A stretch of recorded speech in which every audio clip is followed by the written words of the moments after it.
anatomía humana, como su nombre dice, ¿no? Anatomía humana. ¿Qué hace la anatomía humana? ¿Qué estudia la anatomía humana? Estudia las estructuras de nuestro cuerpo, la forma de nuestro cuerpo, ¿ya? La anatomía humana, ahí está el concepto, una rama de la biología que estudia la forma y las estructuras del cuerpo humano. Es una verdadera ciencia la anatomía. La anatomía siempre se estudió desde comienzos de la historia, siempre se trataron de realizar estudios acerca del cuerpo humano. Inclusive hay pinturas en las cuales se tratan ya algunos científicos de la época, ya hay pinturas en las cuales tratan de dibujar las diversas estructuras del cuerpo humano, ya sea la piel, los músculos, los huesos. Entonces siempre se trató de estudiar la anatomía humana para conocer al ser humano. Entonces es una ciencia. Esta ciencia de anatomía, hay tres tipos de anatomía. Anatomía descriptiva, que es aquella que describe las estructuras, la forma de una parte anatómica. La anatomía topográfica, ¿ya? Si escuchan la palabra anatomía topográfica, se refiere a todas estas estructuras que están en una determinada región. Por ejemplo, la región geniana, ¿no? Por ejemplo, la región axilar, la región abdominal. Entonces, lo que abarca una zona, una parte, una región, se refiere a la descripción, ¿ya? Porque anatomía es la descripción de las estructuras de una región. Entonces, anatomía topográfica se refiere a la descripción de una región anatómica del cuerpo humano. La anatomía funcional más se refiere a cuál será la función de ese órgano que estamos estudiando. ¿Qué es importante saber en anatomía? ¿Qué cosas son importantes en anatomía? Saber los datos físicos. Tenemos que saber describir los diferentes elementos o las diferentes estructuras que tiene el ser humano. Sobre todo, estas que están en esta diapositiva. El peso es importante. El color de la estructura es importante. Si es gris, si es blanco, si es amarillento, ¿no? La consistencia de la estructura, el momento de describir, entonces tenemos que saber también la consistencia, si es blando, si es duro. La forma de las estructuras también se han realizado muchas descripciones en base a comparaciones con estructuras ya sean geométricas, como por ejemplo pirámides, esferas, ¿ya? Se han hecho comparaciones. Por ejemplo, esta parte de acá le dicen la pirámide de la nariz, ¿no? La pirámide de la nariz. Entonces lo están comparando simplemente. Se han utilizado para describir la forma de las estructuras anatómicas elementos extraídos de la naturaleza, como por ejemplo la luna, los árboles, las hojas, para definir o comparar alguna estructura anatómica con algo de la naturaleza. También se utilizan en el lenguaje anatómico cosas imaginarias, como por ejemplo el cuello del fémur o la cabeza del fémur, por ejemplo. Ustedes saben que el hueso fémur no tiene una cabeza como la mía, pero de forma imaginaria usted dice, esto es la cabeza del fémur, porque la cabeza del fémur tiene una forma convexa, ¿no ve? Entonces se compara. Las estrecheces se les dice el cuello del fémur, por ejemplo. También se han comparado cosas imaginarias como decir surcos, tuberosidades. Entonces, la forma es importante definir. Entonces, cuando usted va a hablar acerca de alguna estructura anatómica, tiene que decir siempre el peso, el color, la consistencia y la forma que esta estructura tiene, ¿ya? La forma que esta estructura tiene. Es importante también definir la orientación de la estructura anatómica, ya sea utilizando un lenguaje corriente o un lenguaje anatómico.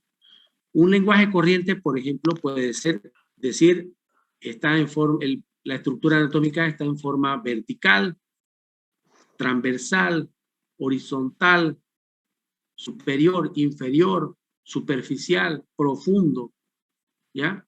Todo esto pertenece a un lenguaje corriente. En cambio, un lenguaje anatómico define un poco más, con terminología un poco más anatómica las estructuras. Por ejemplo, la parte más superior del cuerpo se le dirá craneal, la parte más inferior se le dirá podálico. También podemos definir como superior, como inferior. Si hablamos de una extremidad, por ejemplo, y queremos referirnos a esta zona del brazo, ya aquí es la raíz del miembro superior, entonces podremos, miren, yo ya dije raíz, ¿no? Raíz del miembro superior. Ya comparé con un elemento de la naturaleza, una raíz, ¿no?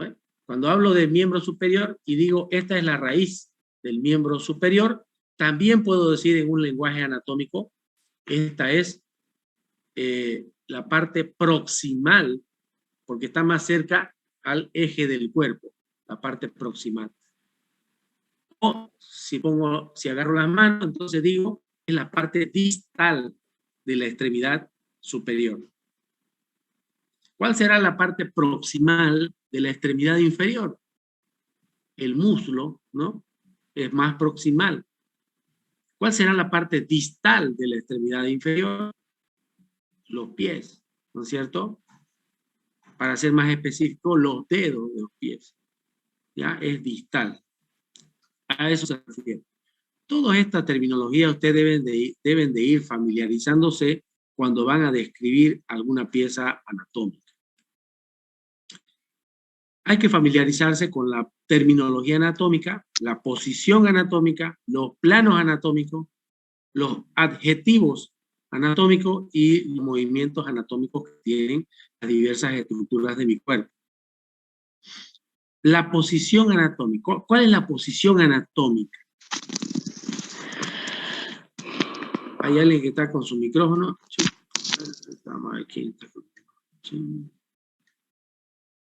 Hay que apagar los micrófonos. Bueno, ya. La posición anatómica.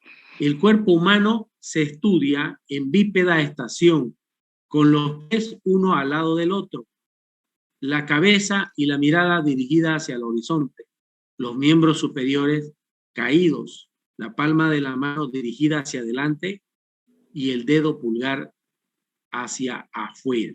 Esa es la posición correcta que vemos en todas las personas donde vamos a hacer un análisis de su estructura anatómica. Aquí está la posición. Fíjense, tenemos una persona parada. Entonces, cuando hablamos de posición anatómica, entonces estamos hablando de, vamos a estudiar al ser humano en esta posición. La persona parada, con la mirada perdida en el horizonte, con los brazos caídos. Aquí están los brazos. ¿Lo pueden ver mi puntero? ¿Sí, no? ¿Lo pueden ver el puntero? Sí, doctor. Ah, ya. Ya, muy bien. Entonces los brazos caídos, ¿no? Y las extremidades inferiores, una al lado de la otra, ¿ya? Entonces, fíjense que la extremidad superior, ¿ya? La extremidad superior, todo esto, tiene que estar mostrando la palma de las manos hacia adelante y el pulgar tiene que estar hacia afuera, hacia afuera. Entonces, esta es la posición anatómica vista de frente. Estamos viendo a esta persona vista de frente por su cara ventral. Ventral significa adelante, ¿ya? Adelante. Dorsal significa atrás, atrás. Por ejemplo, esta es mi cara, ventral o dorsal. Ventral de la mano. Y esta es la cara dorsal de la mano, ¿ya? Lo mismo si hablamos en los pies, ¿no? cara dorsal y la cara plantar. En las manos se llama palmar, en los pies se llama plantar. Muy bien. A ver. Adjetivos anatómicos, ¿ya? Dentro de los adjetivos anatómicos podemos decir lo siguiente: superior, inferior, cefálico, podálico, rostral o caudal. Por ejemplo, aquí vemos a una persona, si trazamos una línea por el centro del cuerpo que lo cruce de forma horizontal, como esta, ¿ya? Y trazamos una línea en el eje vertical, una línea en el eje horizontal y otra en sentido antero-posterior. ¿La ven las líneas? La línea blanca es vertical, la línea roja es horizontal y la línea blanca es antero-posterior. Entonces, todo lo que está por encima de esto, podemos decirle que es superior. Todo lo que está por debajo es inferior. Todo lo que se acerca a la línea media será proximal y todo lo que se aleja de la línea media será distal. ¿Ya? Entonces no está difícil esta parte. La parte anterior también le dicen rostral o ventral. La parte posterior, dorsal. Otro adjetivo anatómico, por ejemplo, anterior, fíjense, esta es el tórax de un ser humano, ya en su parte ventral. Adelante. La parte posterior, la espalda de una persona, es la parte dorsal. Muy bien. Cuando se acerca a la línea media, también podemos referirnos de interno o medial, y cuando está por fuera, podemos decir externo o también podemos decir lateral.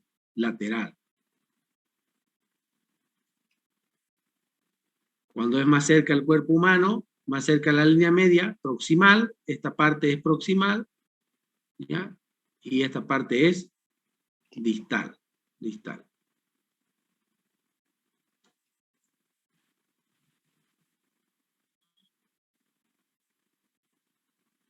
En los movimientos de las extremidades, sobre todo superior, ¿ya? Cuando tenemos la mano así, fíjense cómo está mi mano, ¿la ven, no es cierto? Así. Este movimiento, así, ¿ya? La posición anatómica, no se olviden que es la posición así. Si yo hago este movimiento así, estoy diciendo pronación. Y si estoy haciendo así, entonces será supinación. ¿Ya? Supinación. Esos nombres que a ustedes a veces les cuesta, lo van a llevar durante toda su vida. Les cuento que van a llevar durante toda su vida qué es pronación y qué es supinación. Entonces, pronación, movimiento así, y supinación, mostrando la palma de las manos. En la extremidad inferior, en los pies, fíjense, pronación, ¿lo ven el puntero aquí? Pronación es hacia adentro, hacia la línea media, y supinación hacia afuera. Aquí está la pronación, fíjense aquí hay una flechita, pronación es hacia adentro y supinación es hacia afuera. Este del medio que está aquí en la diapositiva, es afuera.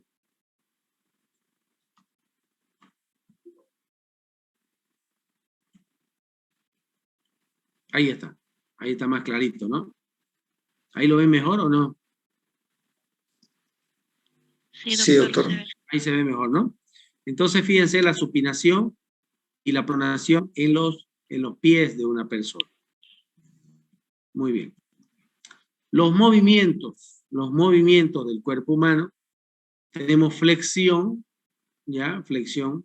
Por ejemplo, cuando yo doblo mi brazo así, estoy flexionando. Cuando lo estiro, estoy extendiendo, extensión, ¿ya? Flexión, extensión. ¿Qué músculos participan en la flexión? Sobre todo estos músculos de aquí adelante, los músculos ventrales, ¿no? Y en la extensión, ¿qué músculos participan? Acá, ¿no? De la parte posterior de mi extremidad. Después tenemos otro movimiento anatómico que es la aducción y la abducción. ¿Qué significa aducción? Si una persona está parada, entonces levantar el brazo, ya lateralmente así, será abducción. Algunos le dicen abducción. Abducción o abducción es lo mismo, pero aducción es hacia el centro. O sea, si aproximo mi extremidad hacia mi cuerpo, se va a llamar aducción. Si lo separo, se va a llamar abducción o abducción, ¿no? Aquí está escrito en la parte, en esta diapositiva, abducción con B, separación, y aducción es la aproximación. Después están los movimientos de rotación, ¿no? Movimientos de rotación como este de aquí, que ustedes ven aquí en la parte inferior y derecha de su pantalla, ¿ya? La persona está rotando. Los movimientos laterales, aquí está clarito explicado en la parte central, y los movimientos de flexión es cuando contraemos los músculos ventrales, y extensión cuando lo hacemos hacia atrás, hacia la parte dorsal. Rotación medial cuando movemos la extremidad hacia adentro, y rotación lateral cuando lo hacemos hacia afuera. Aquí hay más ejemplos de lo que es abducción. Miren, abducción y aducción con D. Aquí está la D, ¿ya? Aducción es hacia adentro. Flexión, doblar la extremidad, y extensión hacia afuera. Muy bien. Entonces esta parte está clara, no está muy difícil. Las ramas de la anatomía humana. Dentro de la anatomía humana tenemos varias partes, varias ramas que hay que ver. Una de ellas es la osteología, que trata de estudiar los huesos del cuerpo humano. La artrología, ¿ya? Las articulaciones del cuerpo. La miología, el estudio de los músculos. La esplagnología, el estudio de los órganos del cuerpo. La neurología, estudio del sistema nervioso de mi cuerpo. Y la angiología, que tiene que ver con el estudio de los vasos de mi cuerpo, vasos sanguíneos o linfáticos de mi cuerpo. Entonces, estas son ramas dentro de la anatomía. Planos anatómicos. Para que sea más claro, si trazáramos una línea que cruce a nivel de la corona de la cabeza, ¿ya? Y hiciéramos un corte en el ser humano, en este sentido, ¿ya? En este sentido coronal, ¿ya? Entonces vamos a tener una parte, una cara anterior o ventral, fíjense aquí en la parte izquierda, ¿ya? Y la parte posterior de esto sería dorsal. Si hacemos un corte en la línea media, acá, en la línea media, y cortáramos al ser humano así, se llama corte o plano sagital. Sagital. Dividimos al cuerpo humano en un lugar, en una zona derecha y en una zona izquierda. ¿Ya? Si hacemos un corte a nivel horizontal en el eje del cuerpo y a nivel horizontal, entonces tenemos un corte de tipo transversal. También se le llama plano horizontal. Plano horizontal. Divide el cuerpo humano en una parte superior y en una parte inferior. Aquí está otra vez el mismo esquema, ¿ya? Mismo esquema. Si cortamos el eje de aquí para allá, entonces podemos decir que va de izquierda a derecha en un corte lateral o un corte o plano horizontal. Si el corte es en sentido sagital o antero-posterior, esto también se llama antero-posterior, esta línea de acá que estoy poniendo el puntero, entonces dividimos en una zona izquierda y una parte derecha del cuerpo humano. Bueno, los tejidos del cuerpo humano, las células van agrupándose. Cuando las células se van agrupando, se empiezan a formar tejidos. Y estos tejidos empiezan a formar lo que son los sistemas. Si los tejidos son del mismo tipo, entonces van formando los sistemas, y estos diversos sistemas van formando aparatos. Entonces, en anatomía humana lo define a los aparatos como 3 tipos de aparatos. Aparatos de la vida de relación, aparatos de la nutrición y el aparato de la generación. El aparato de relación se subdivide en aparato de la locomoción, en aparato de la inervación, el aparato sensorial. ¿Ya? El aparato de locomoción. Entonces, es el esqueleto, las articulaciones y los músculos. Entonces, locomoción significará movimiento. El movimiento del cuerpo humano es a través del aparato de locomoción. O sea, yo me muevo gracias a que todas estas estructuras anatómicas están trabajando para que yo pueda moverme. A eso se refiere aparato de locomoción. Entonces, esqueleto, articulaciones y músculos participan para que yo pueda moverme. ¿Ya? A eso se refiere. El aparato de la inervación hay de 2 tipos. El aparato de la vida de relación. Este es el buscamante, hay que desactivar el audio. Ya. Entonces, el aparato de inervación se refiere son de 2 tipos. El sistema nervioso de la vida de relación, y el sistema nervioso de la vida vegetativa. ¿Ya? En el sistema nervioso de la vida de relación, ahí está el sistema cerebroespinal, ¿ya? Que nos permite ponernos en contacto con el exterior. Tenemos el aparato sensorial, ¿ya? En la cual tenemos los órganos de los sentidos. Tenemos el tacto, el gusto, la olfacción, la visión, la audición. Entonces, esto nos permite relacionarnos. Por eso se llaman aparatos de la vida de relación. ¿Ya? Aparato de la vida de relación. Aparato locomotor, aparato de inervación, aparato de sensorial. Esos 3 forman parte de la vida de relación. Cuando hablamos de aparato de la nutrición, se refiere a qué estructuras participan en la nutrición de mi cuerpo.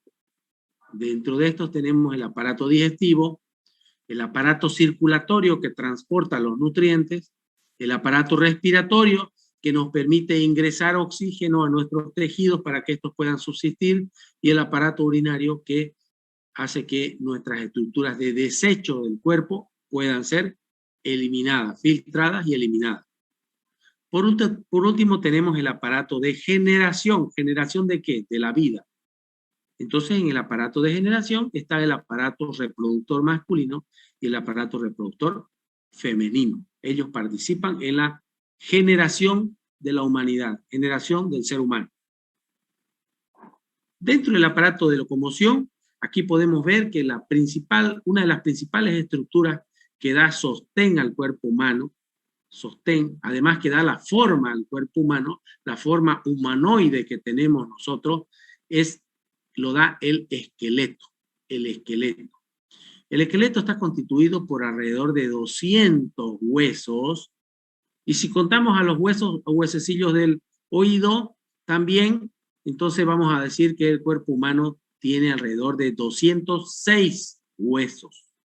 El libro de Rouvier menciona 200 huesos, sin contar a los huesos del oído, a los huesecillos del oído, sin contar a los huesos sesamoideos, enseguida vamos a ver qué es huesos sesamoideo, y sin contar también a los huesos wormianos, ¿ya?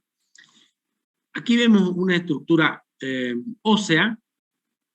El primer esqueleto tiene una posición lateral. El segundo esqueleto tiene una posición oblicua. ¿Se dan cuenta la diferencia? Lateral, oblicua. El tercer esqueleto tiene una posición anatómica. ¿Ya? Esta es la posición anatómica, solo que aquí hay un error, si ustedes se dan cuenta. ¿Quién se da cuenta cuál es el error de esta posición anatómica de este esqueleto? Las manos. Las manos, correcto, muy bien, excelente. Las manos no están en posición anatómica. Si bien este esqueleto tiene una mirada al horizonte, está de pie, en bípeda estación, pero las manos tienen que estar mostrando la cara palmar.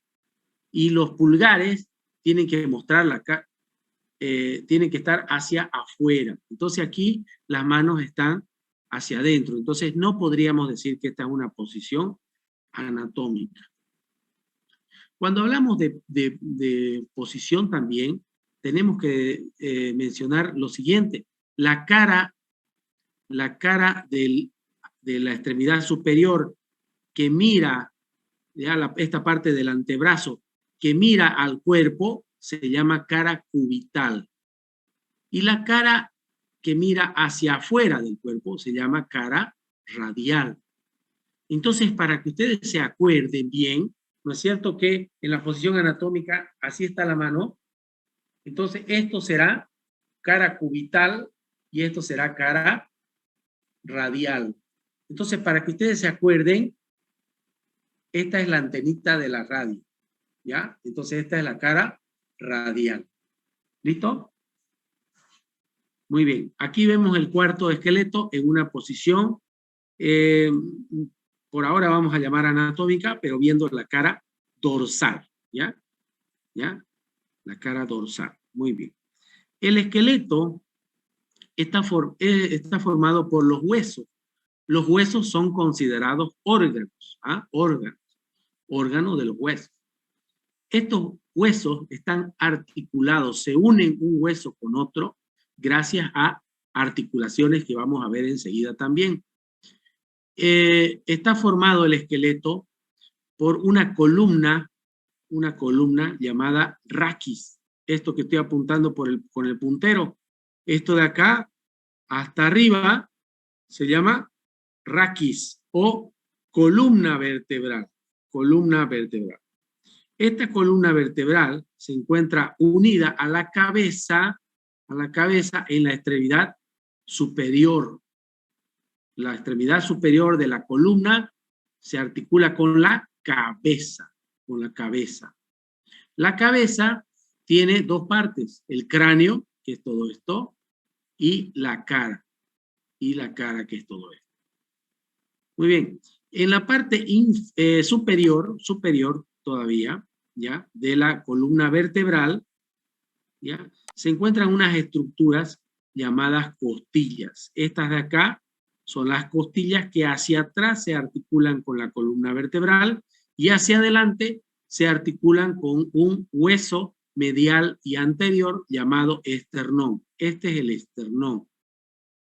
¿Se dan cuenta? Este es el esternón. Entonces, esternón, costillas y columna, sobre todo la columna dorsal, ¿ya? Se le denomina caja torácica o tórax, ¿ya? Caja torácica. Las extremidades se encuentran adheridas, ¿ya?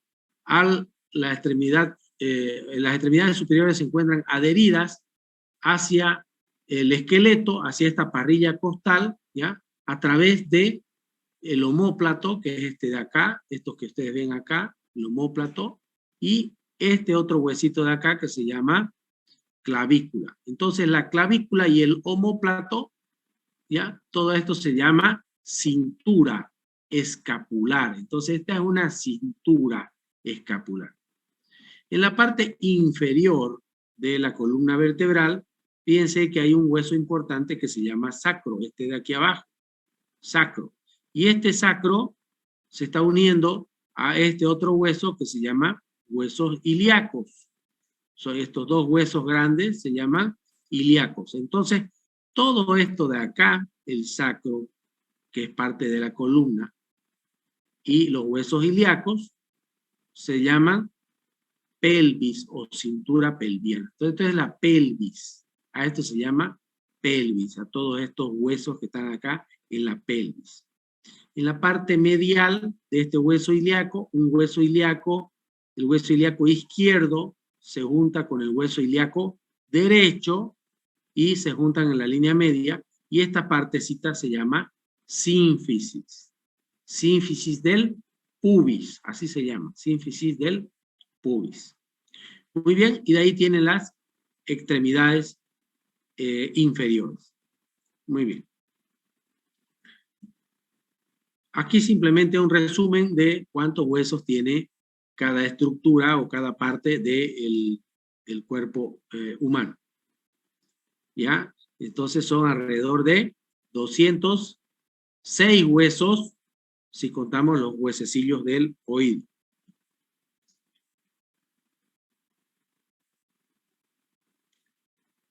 Muy bien. La configuración de los huesos. La configuración de los huesos debemos tomar en cuenta tres cosas importantes: la longitud, la anchura y el espesor del hueso, ¿ya? Longitud, anchura y espesor. Entonces, tomando en cuenta estos tres parámetros, podemos definir a los huesos en huesos planos, en huesos cortos o irregulares también, huesos cortos, o en huesos largos. Entonces, huesos planos, huesos cortos o irregulares y huesos largos, ¿ya?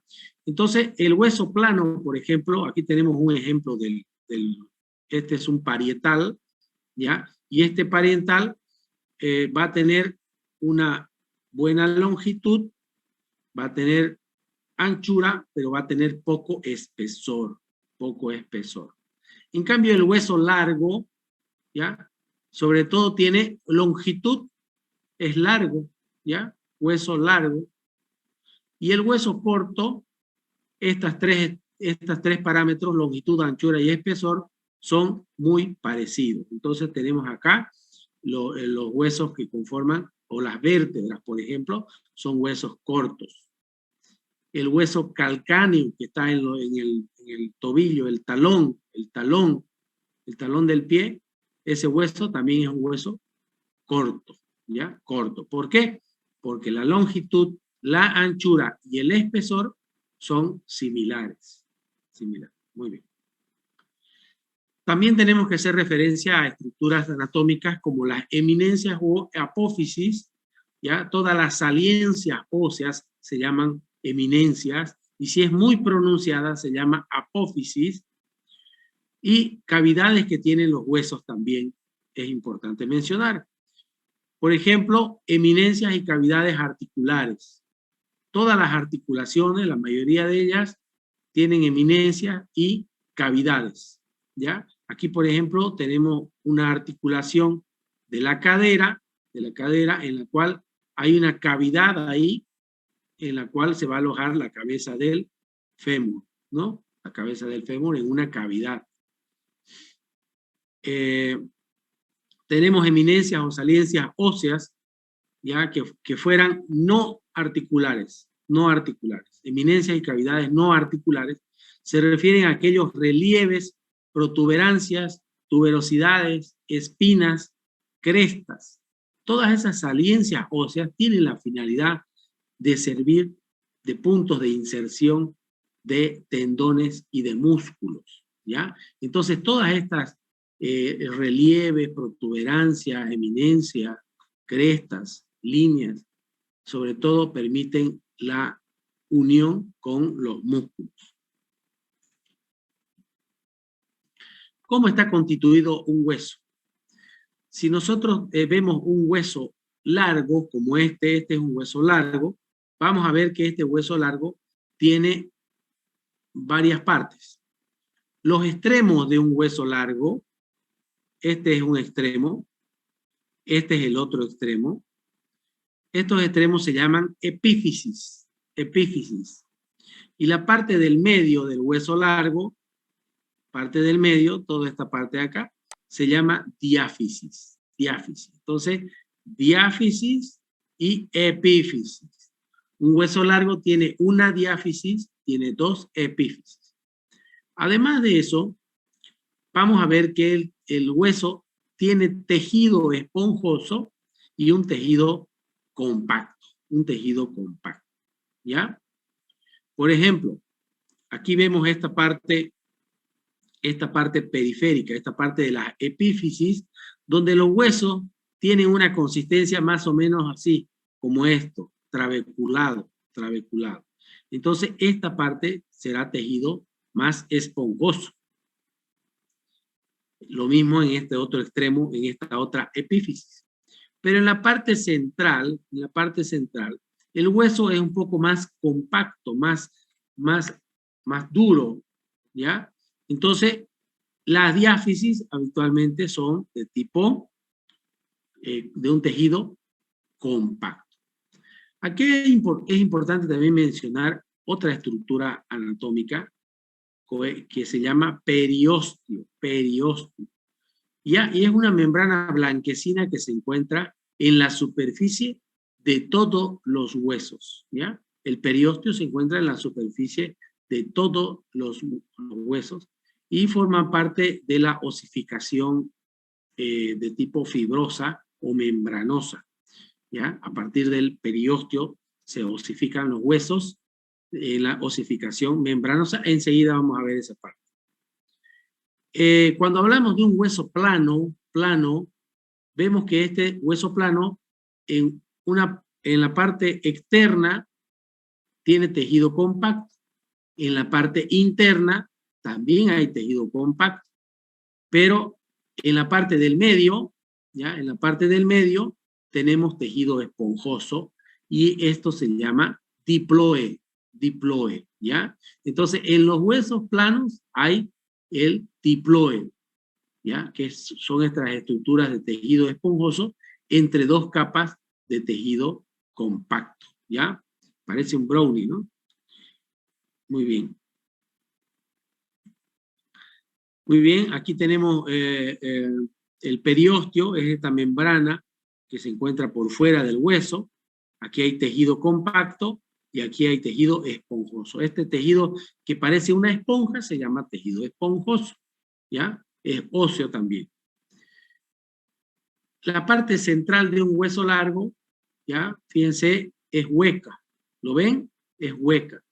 Cuando lleven histología, se van a dar cuenta que así como se forma hueso, también se empieza a consumir hueso en la parte central, generando un verdadero canal que se llama canal medular, donde se encuentra esta estructura que es la médula ósea, ¿ya? Esta es la médula ósea que interviene en la formación de los elementos formes de la sangre, ¿ya? En su momento lo van a ver en la materia de histología. Bueno, la osificación de los huesos. Ya hay dos tipos de osificación. Una osificación de tipo endocondral y una osificación de tipo fibrosa o también llamada membranosa. ¿A qué se refiere de osificación endocondral? Se refiere a que esta osificación parte de un punto cartilaginoso o de un esbozo cartilaginoso. ¿Ya? Habitualmente es central en las diáfisis y también ese es un esbozo primario de osificación y también existen esbozos cartilaginosos secundarios que se encuentran en la epífisis de los huesos, sobre todo huesos largos. En cambio, la osificación endocondral es esta de acá. Esta de aquí es una cabeza de un recién nacido, ¿ya? Donde los huesos de la cabeza, por ejemplo, tienen una consistencia bastante cartilaginosa primero, y después empieza a formarse ósea.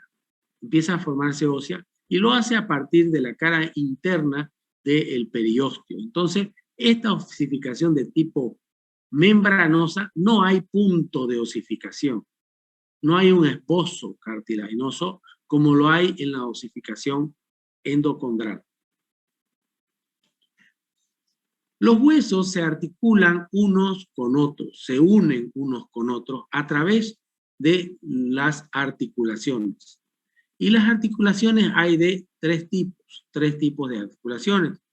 Una articulación que se llama sinartrosis, es aquella que no tiene movimiento.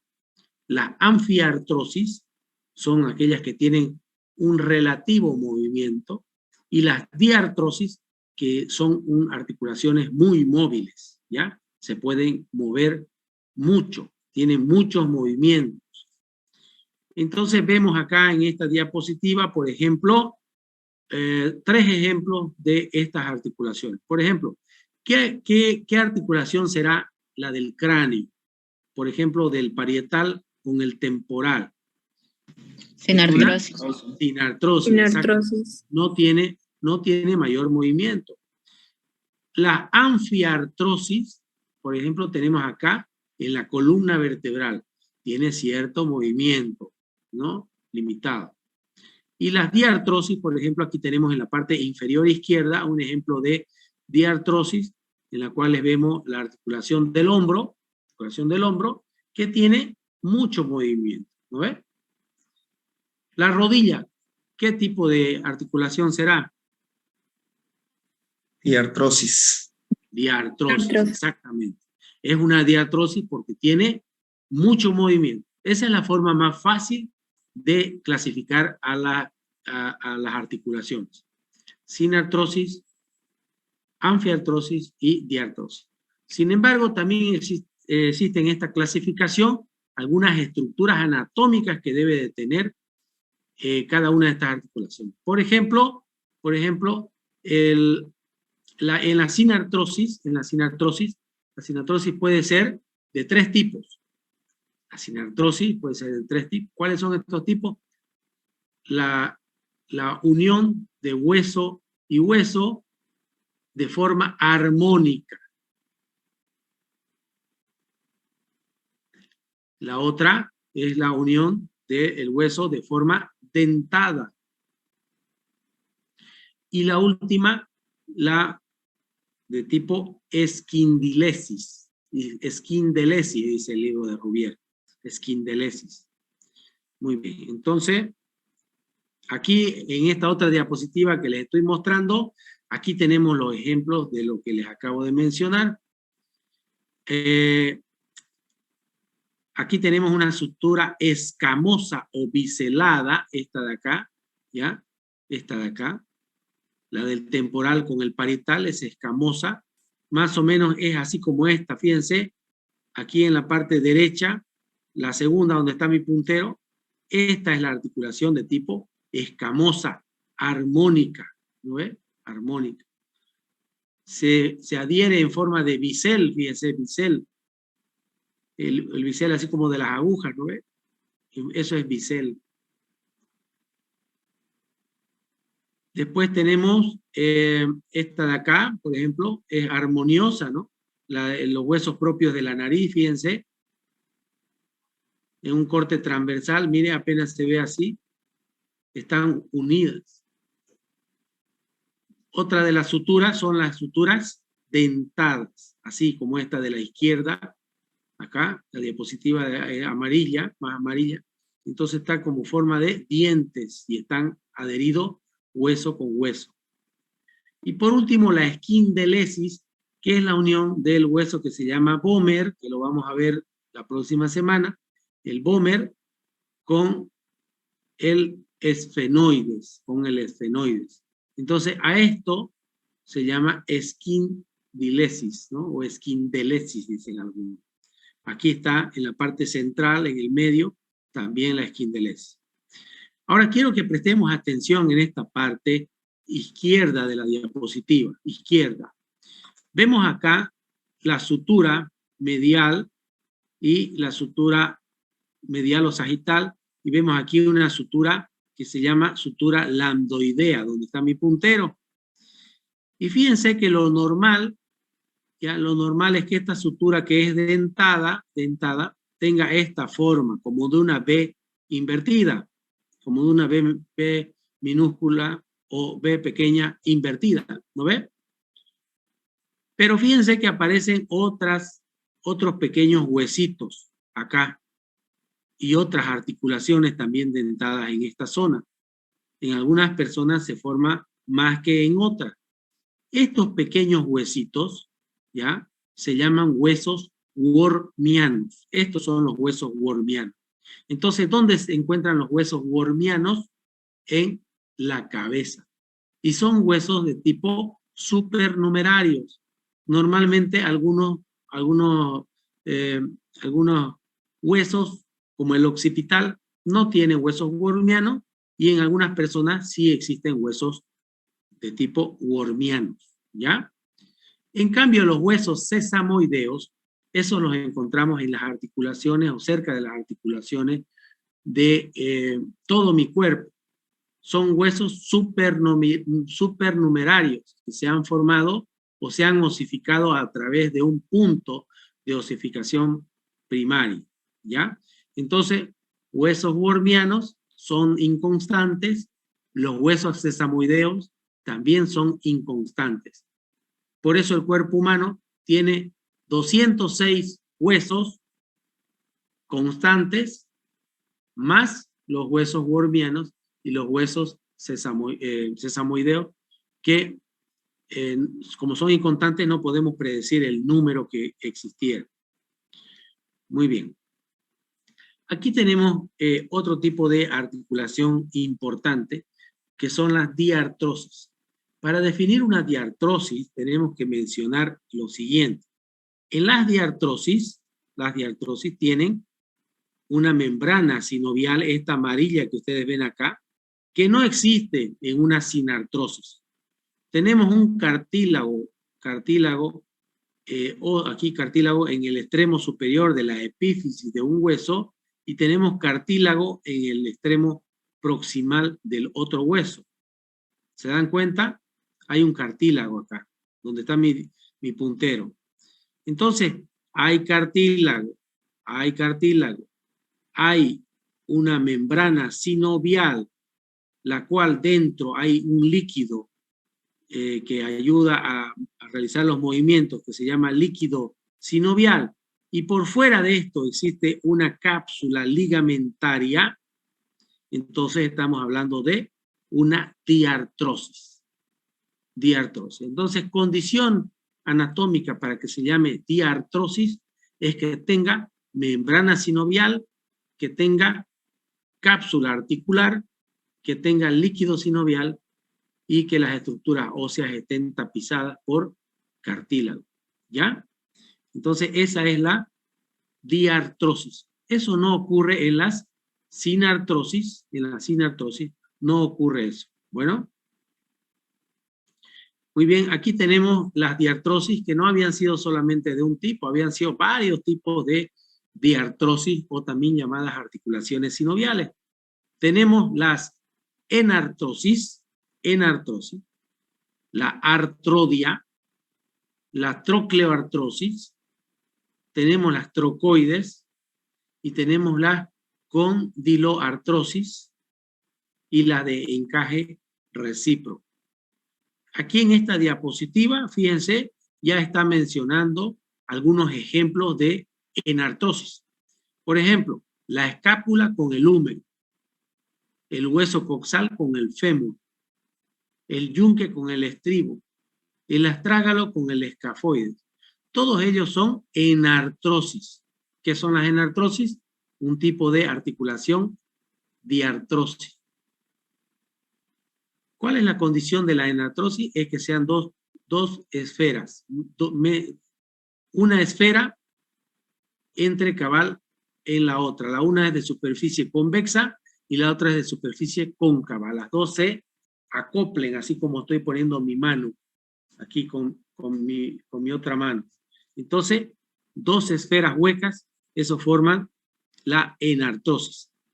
La artrodia son articulaciones como el esternón con la clavícula, el acromion con la clavícula, las articulaciones intercarpianas, intertarsianas, el peroné y la tibia, el esternón, las vértebras con las costillas, son articulaciones de tipo artrodia. Una superficie es plana y la otra no, ¿ya? Las trocleartosis en bisagra o gínglimo también se llama, gínglimo, ¿ya? En bisagra tenemos el húmero con el cúbito, ¿ya? Para hacer este movimiento, ¿ya? Es una articulación troclear o trocleartrosis también se llama, troclear o trocleartrosis. El fémur sobre la tibia y la tibia sobre el astraga. Las de tipo trocoide en forma de pivotes, ¿ya? En forma de pivote. Un ejemplo de eso es el axis, o perdón, el atlas con el axis, ¿no? El atlas a través de su apófisis del atlas con el axis para realizar este movimiento de la cabeza, ¿ya? Los movimientos laterales de la cabeza, estoy moviendo mi cabeza en forma de pivote o trocoide. La condiloartrosis, el occipital con el atlas, ¿ya? El temporal con la mandíbula o maxilar inferior. Las de encaje recíproco o en silla de montar, ¿ya? Lo vemos esto en el trapecio y el primer metacarpo, la primera cuña y el primer metatarso, y así hay varios ejemplos acá de este tipo de articulaciones. Los huesos sirven de estructura, de sostén y también sirven de palanca. Esa es la tercera función del esqueleto óseo, sostén, ¿ya? Forma del cuerpo humano y de forma de palanca. O sea, los movimientos óseos hacen palanca para poder movilizar, para poder sujetar las cosas, moverlas, ¿ya? Hacen forma de verdaderas palancas. Y estas palancas no se lograrían si no participaran también unas estructuras importantes dentro del aparato de locomoción, como son los músculos, ¿ya? En esta diapositiva podemos resumir a los músculos y vemos que los músculos son de dos tipos, los músculos rojos y los músculos blancos.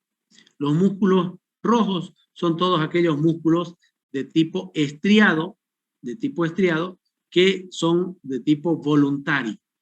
Todos los músculos que ustedes ven en la siguiente diapositiva, en esta de la derecha, son músculos de tipo estriado. Toda mi masa muscular principal de mi cuerpo son músculos estriados o músculos rojos, que son voluntarios. Yo puedo moverlos con mi voluntad.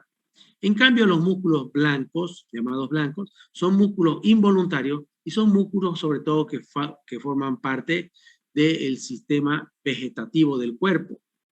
Entre estos tenemos, por ejemplo, los músculos que se encuentran en los intestinos. Los intestinos tienen capas musculares, ¿no ve? Los músculos se pueden insertar, todos los músculos del cuerpo se pueden insertar en superficies óseas, en tuberosidades, en apófisis, se pueden insertar en tejido, en aponeurosis o en la piel también. Por ejemplo, el músculo erector del pelo, esa piel de gallina que a uno se tiene, cuando le hace frío a uno, ese músculo va y se une o se adhiere a la superficie de los pelos y hacen que estos pelos se pongan erectos. Por eso se llama músculo erector del pelo, ¿no ves? Músculo erector del pelo. La forma de los músculos habitualmente tienen este tipo de forma, ¿ya? Solo que pueden haber músculos también, músculos largos, músculos planos, como este de la parte inferior izquierda, músculos en forma de abanico músculos que tienen fibras curvilíneas como los músculos orbiculares. El músculo orbicular de los ojos, por ejemplo, tiene forma curvilínea. Los músculos están formados por una parte blanda, central, roja, y los extremos habitualmente son tendones. Cuando una masa muscular se une a otra,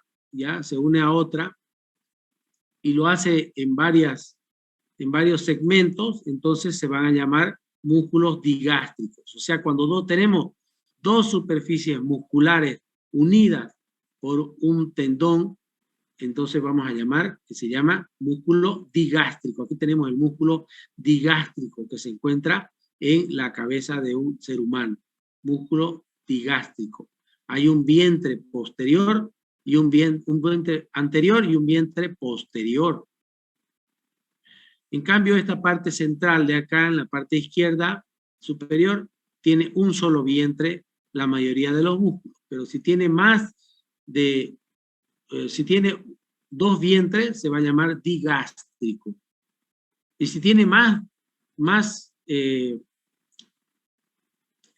estructuras musculares, se va a llamar poligástrico. Entonces los músculos se dividen en músculos digástricos y poligástricos. Muy bien. Los músculos habitualmente tienen un punto de inserción principal, que es este de acá, ¿ya? Y este es el punto de origen. Uno es inmóvil y este es inmóvil y el otro es móvil. Sin embargo, en el momento de realizar los movimientos, a veces también podemos decir que ambos extremos del músculo se están moviendo.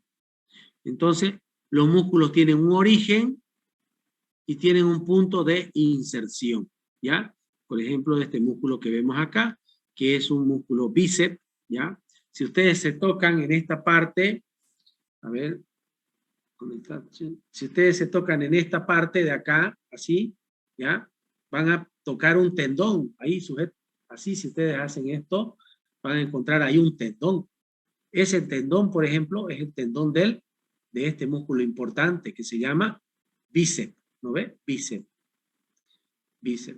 Entonces, esas son las dos partes que tiene un músculo. Aquí vemos otros ejemplos de músculo. Este es un músculo fusiforme, ¿ya? Fíjense que estos músculos tienen una disposición longitudinal, pero hay fibras que tienen una forma oblicua, se van adheriendo al tendón en forma oblicua, ¿ya? Esto se llama forma fusiforme.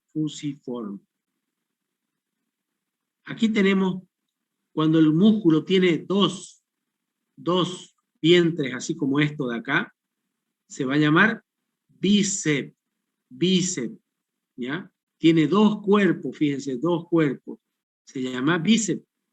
Este músculo de atrás, ¿qué se llama? Ustedes que van al gimnasio, ¿qué se llama esto? Tríceps. Entonces, ¿qué significará tríceps? Que tiene tres cuerpos, ¿no ves? Tres cuerpos, entonces ese será el tríceps.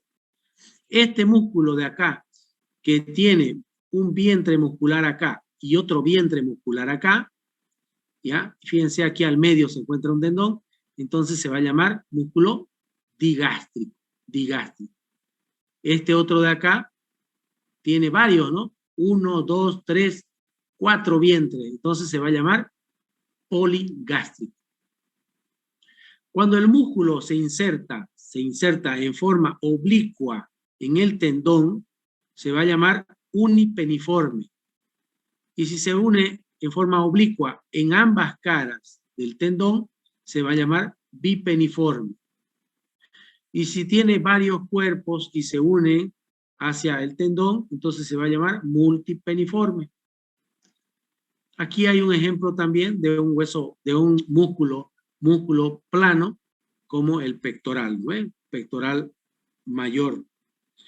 Entonces, tenemos que mencionar también que las articulaciones están rodeadas o tienen unas estructuras que se llaman bolsas serosas. Las bolsas serosas pueden ser cutáneas o pueden ser también subaponeuróticas. Y aquí tenemos un ejemplo de bolsa serosa sobre todo que se encuentran en las articulaciones, y estas bolsas serosas, la finalidad que tienen es permitir un mejor deslizamiento de las estructuras anatómicas de una articulación, ¿ya? Las bolsas serosas se adhieren alrededor del tendón, entonces se llamarán bolsas serosas peritendinosas cuando dan la vuelta a un tendón, ¿ya? Dentro del sistema o del aparato locomotor, ya habíamos acabado el aparato locomotor. El aparato locomotor entonces está formado por huesos, articulaciones y por músculos. Ese es el aparato locomotor. El segundo aparato es el aparato de la vida de relación. La vida de relación, ¿ya? Que es el aparato de inervación del cuerpo humano, el aparato de inervación. Y este aparato de inervación está formado por dos cosas. Un sistema nervioso de la vida de relación, o llamado también sistema cerebroespinal, y el otro aparato que se llama aparato de la vida vegetativa, Entonces, el aparato o el sistema cerebroespinal está formado por dos cosas importantes: el sistema nervioso central y el sistema nervioso periférico. El sistema nervioso central, ¿ya? El sistema nervioso central está formado por el cerebro, el cerebelo, la protuberancia y el bulbo raquídeo. Además de eso, está formado por la médula espinal. Entonces, todo esto es el sistema nervioso central, ¿ya? Cerebro, encéfalo, protuberancia, bulbo raquídeo, todo lo que está dentro del cráneo, se llama encéfalo. Y toda esa estructura nerviosa que está dentro del conducto raquídeo se llamará médula espinal. Entonces, el sistema cerebroespinal está formado por el sistema nervioso central, que está formado por el encéfalo y la médula espinal, y el sistema nervioso periférico, que se refieren a todas esas estructuras nerviosas o neuronas que lanzan sus axones o nervios hacia los diversos órganos o tejidos del cuerpo. Tenemos que conocer o estar familiarizados con esta célula importante que tiene nuestro cuerpo humano, que se llama neurona. Esta es la neurona. Y la neurona tiene un cuerpo neuronal, que es donde está el puntero en este momento, y las estructuras que salen de este cuerpo neuronal se llaman dendritas, ¿ya?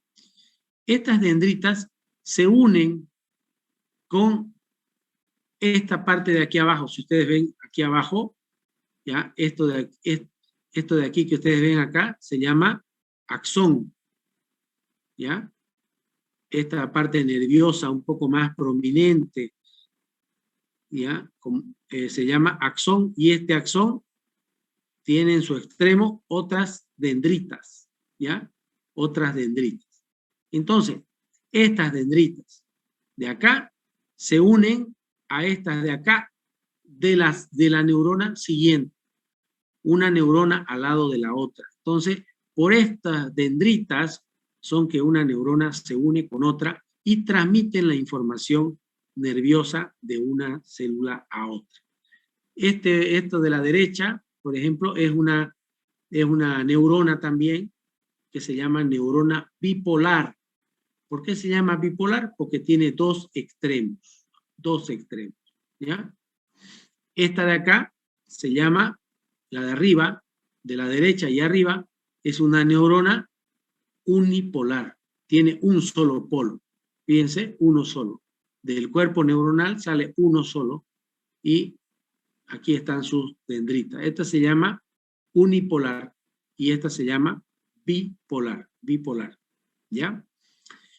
La información nerviosa siempre viaja de las dendritas hacia el cuerpo de la neurona. O sea, tiene una información centrípeta, se llama, centrípeta. Y del cuerpo neuronal hacia el axón, ¿ya?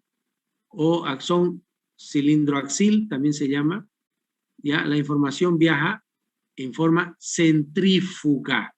O sea, cuando la información se acerca al cuerpo neuronal, se llama centrípeta. Y cuando se aleja del cuerpo, se llama centrífuga. Centrífuga, ¿ya? Muy bien, el sistema nervioso de la vida vegetativa es aquel sistema nervioso que va a tener como principal función la inervación de los diversos órganos bajo un control no voluntario, ¿ya? No voluntario. Yo no puedo mandarle a mi corazón que lata más rápido, no puedo mandarle a mi pulmón que capte más oxígeno, no puedo mandarle a mi estómago que trabaje más rápido. Entonces es de forma involuntaria. Ese es el sistema nervioso de la vida vegetativa. Se divide en dos, sistema nervioso simpático y sistema nervioso parasimpático. En su momento vamos a hablar también de esta parte del sistema nervioso vegetativo. Este es solamente un tema introductorio. Más adelante, cuando hablemos del sistema nervioso, vamos a profundizar un poco más el sistema de la vida vegetativa. El aparato sensorial está compuesto por la vista, el olfato, el gusto, el tacto y la audición. Toda la información sensorial del medio que me rodea se convierte en sensaciones en mi sistema nervioso central.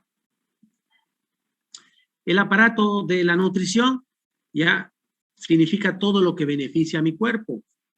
Tenemos el aparato digestivo, el aparato circulatorio, el aparato respiratorio y el aparato urinario. El aparato digestivo, por ejemplo, está formado por la boca, la cavidad oral, la boca, ahí están los dientes, aquí está la lengua, después viene el esófago, después del esófago viene el estómago, después viene el duodeno o intestino delgado, la primera parte del intestino se llama duodeno, ¿ya? Todo esto de aquí es el intestino delgado y esto de aquí se llama intestino grueso. Además de eso, este aparato tiene otros órganos que contribuyen a la digestión, como lo son el hígado, como lo son la vesícula acá, ¿ya? Formando parte del aparato digestivo a través de las diversas glándulas también que tiene el aparato digestivo, ¿ya? El hígado es considerado también una glándula. Muy bien. Dentro del aparato respiratorio tenemos las fosas nasales, la faringe, la cavidad oral, todo esto hasta la laringe, esta parte donde estoy poniendo el puntero se llama laringe, ahí se encuentran también las cuerdas bucales, toda esta parte superior se llama vía aérea superior, vía aérea superior. De la laringe para abajo se llama vía aérea inferior, aquí está la tráquea, los bronquios, ¿ya?